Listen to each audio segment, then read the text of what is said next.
क्या आप उनमें से हैं जिनका अभी most recently spousal open work permit refusal आया है? एंड क्या आपको समझ नहीं आ रहा है कि आपके स्पाउसल ओपन वर्क परमिट में जो रीजंस दिए हुए हैं वो आप पे एप्लीकेबल नहीं है, बट फिर भी दिए हुए हैं? मोस्ट रिसेंटली जो हम ऑब्जर्व कर रहे हैं, जो इस समय spousal open work permit refusal आ रहे हैं, वो ये है कि सपोजिटली आप स्टडी परमिट पर भी हैं या आप वर्क परमिट पर भी हैं, एंड देन उस रिफ्यूजल लेटर में यहाँ तक ये लिखा हुआ है कि आप एक स्टूडेंट नहीं है इसलिए आप इसमें क्वालिफाई नहीं करते हैं, या फिर आप एक वर्क परमिट होल्डर नहीं है इसलिए इस पॉलिसी में आप क्वालिफाई नहीं करते हैं। इसके अलावा जो हम रीजंस देख रहे हैं वो है finances, weak home ties and in some cases genuine relationship as well.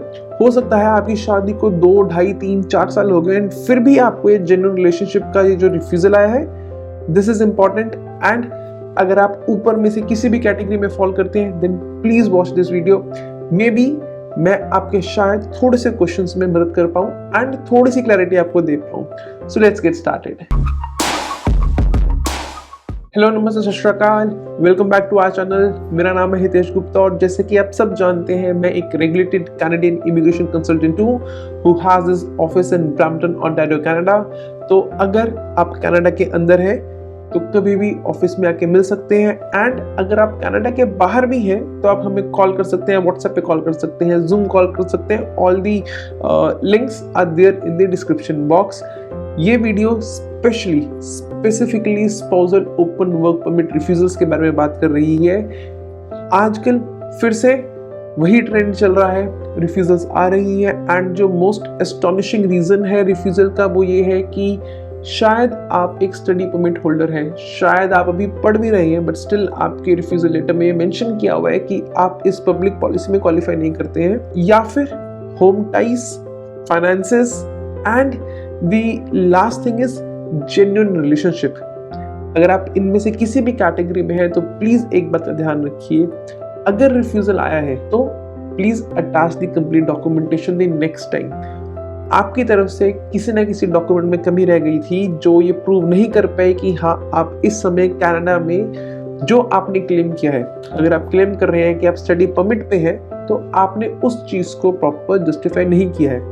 Similarly अगर आपने क्लेम किया है कि आप एक वर्क परमिट होल्डर हैं तो हो सकता है कि आपने अपने डॉक्यूमेंटेशन में जस्टिफाई ना कर पाए हो कि जो आप वर्क परमिट होल्डर हैं, जो आपकी कैटेगरी है वो नॉक बी है, मिनिमम कैटेगरी है, that is NOC B. O A B में से किसी भी कैटेगरी में आप काम कर रहे होंगे then you are eligible to sponsor your spouse, पर may be in the documentation you were not able to clearly justify that yes I am eligible because of my job title and job responsibilities, तो उसमें थोड़ी सी कमी है।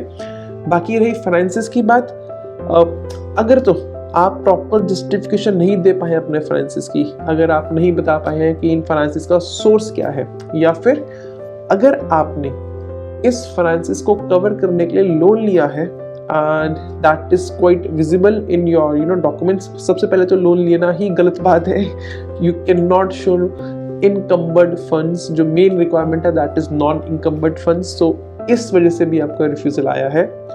और जो reason है जो शायद आप में से काफी लोगों को समझ ना आ रहा हो, दैट इज जेन्युइन रिलेशनशिप। तो हाँ जी, चाहे आपकी शादी को 3 साल या 4 साल भी हो चुके हो, it is very mandatory for you to show the complete progression of relationship. Your relationship should seem genuine, you should have enough ties. And देखिए, अगर हम एक नॉर्मल रिलेशनशिप की बात करें कि अगर आप बोल रहे हैं कि आपका रिफ्यूजल आया है और एक जेन्युइन मैरिज की वजह से आया है कि उन्हें नहीं लगी है, तो आप खुद सोचिए कि अगर आप 3 साल बोल रहे हैं कि हमारी शादी को 3 साल हो चुके हैं, तो क्या आपके पास उन 3 साल के एविडेंस हैं?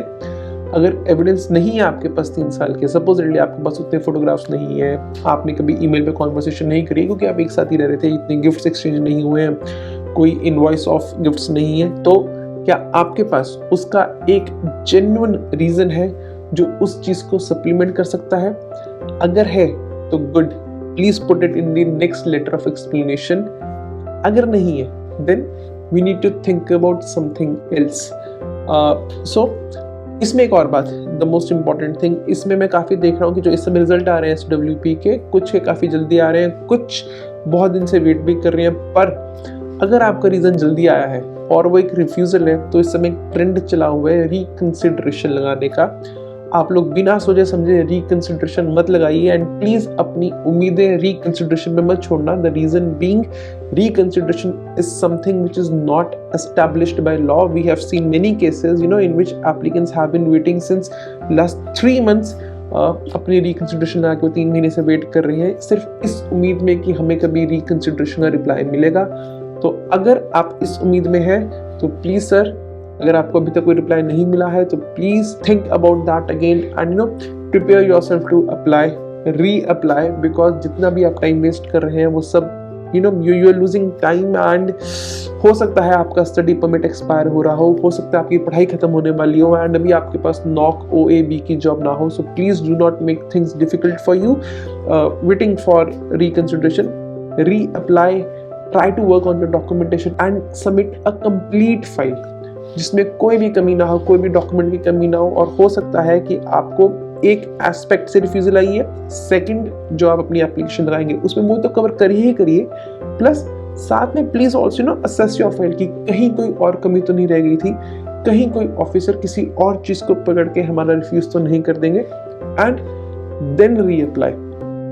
और I do understand your pain, I do understand your trouble कि आप पहले इतने देर से दूर रह रहे हैं, बट स्टिल ये हो चुका है and now you have to work to make sure कि जो भी आप सबमिट कर रहे हैं वो उसमें वो चीज़ें रिपीट ना हो. So all the best to everyone and you know our office address, you have my number, so if anybody would need any professional assistance या फिर कोई आपके दिमाग में क्वेश्चन है अपने इस पूरे प्रोसेस के बारे में, please always feel free to reach out, always there for everyone. Good luck and see you soon in the next video, and please do not forget to like, subscribe and share our channel. See you soon guys, take care.